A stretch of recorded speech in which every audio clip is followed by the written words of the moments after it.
வேலூரில் போக்குவரத்து காவல்துறையினர் ஹெல்மெட் அணியாமல் வந்த 500 பேரிடம் 5 லட்சம் ரூபாய் அபராதம் விதித்தனர். ஹெல்மெட் அணிந்து வாகனத்தை இயக்கி வரும் வாகன ஓட்டிகளுக்கு பொம்மைகளை பரிசாக வழங்கி காவல்துறையினர் விழிப்புணர்வு ஏற்படுத்தினர்.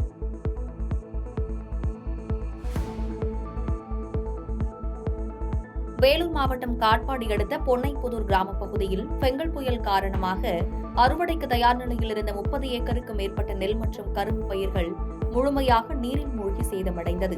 சேதமடைந்த பயிர்களுக்கு அரசு உரிய இழப்பீடு வழங்க கோரி விவசாயிகள் கோரிக்கை வைத்துள்ளனர். வேலூர் மாவட்டத்தின் மையப்பகுதியில் அமைந்துள்ள வேலூர் புதிய பேருந்து நிலையத்திற்கு அருகாமையில் உள்ள பெங்களூரு சென்னை தேசிய நெடுஞ்சாலையின் சர்வீஸ் சாலையில் கடந்த 2 நாட்களாக பெய்து வரும் மழையின் காரணமாக சாலையில் தண்ணீர் தேங்கியுள்ளது. தண்ணீரை அகற்ற பல மணி நேரம் ஆகியும் மாநகராட்சி நிர்வாகம் எந்தவொரு நடவடிக்கையும் மேற்கொள்ளாததால் வாகனங்களை இயக்க முடியாமல் வாகன ஓட்டிகள் அவதியடைந்து வருகின்றனர்.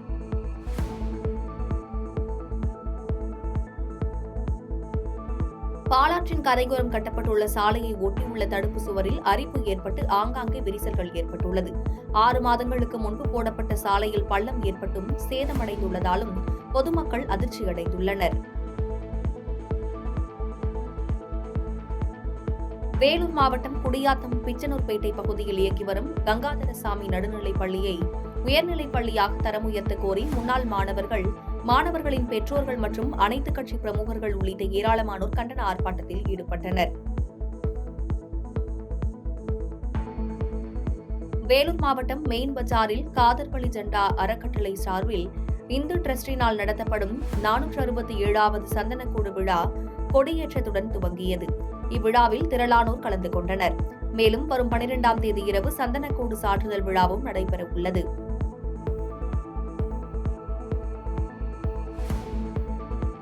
வேலூர் கோட்டையில் உள்ள ஜலகண்டீஸ்வரர் ஆலயத்தில் கார்த்திகை மாத 3வது சோமவாரத்தை முன்னிட்டு சிறப்பு யாகங்கள் செய்து 108 சங்குகளில் புனித நீரை வைத்து சங்காபிஷேகம் நடைபெற்றது.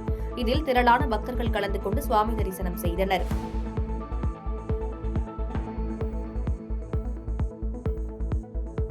வேலூர் மாவட்டம் பூந்தோட்ட பகுதியில் வீட்டின் வெளியே பாதாள சாக்கடை பணிக்காக தோண்டப்பட்ட பள்ளத்தில் அதிக விஷம் கொண்ட 5 அடி நீள கண்ணாடி விரியன் பாம்பு இருந்துள்ளது. இதனை கண்டு அச்சமடைந்த பொதுமக்கள் தீயணைப்புத்துறைக்கு தகவல் கொடுத்த நிலையில் தீயணைப்புத்துறையினர் அலட்சியமாக பதிலளித்துள்ளனர். இதனால் ஆத்திரமடைந்த அந்த வீட்டை சேர்ந்த நபர் வேறு வழியில்லாமல் பாம்பு பிடி வீரரை கொண்டு பாம்பை பிடித்து வனப்பகுதியில் விட்டனர்.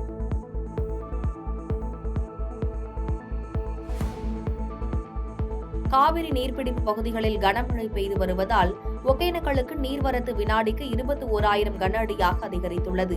இந்த நீர் மெயினருவி, சினிபால்ஸ், ஐந்தருவியில் தண்ணீர் ஆர்ப்பரித்து கொட்டியது. காவிரி ஆற்றின் நீர்வரத்தை தமிழக கர்நாடக எல்லையான பிலிகுண்டுலுவில் மத்திய நீர்வளத்துறை அதிகாரிகள் தொடர்ந்து கண்காணித்து வருகின்றனர்.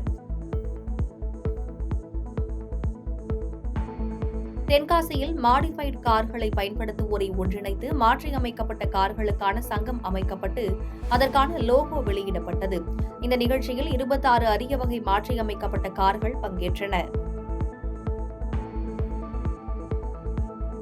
பாதகம் செய்பவரை கண்டால் நாம் பயங்கொள்ளலாகாது பாப்பா, மோதி மிதித்து விடு பாப்பா, அவர் முகத்தில் உமிழ்ந்து விடு பாப்பா. அண்மை செய்திகளை உடனுக்குடன் தெரிந்து கொள்ள இணைந்திருங்கள் இயம்நாடு தொலைக்காட்சியுடன்.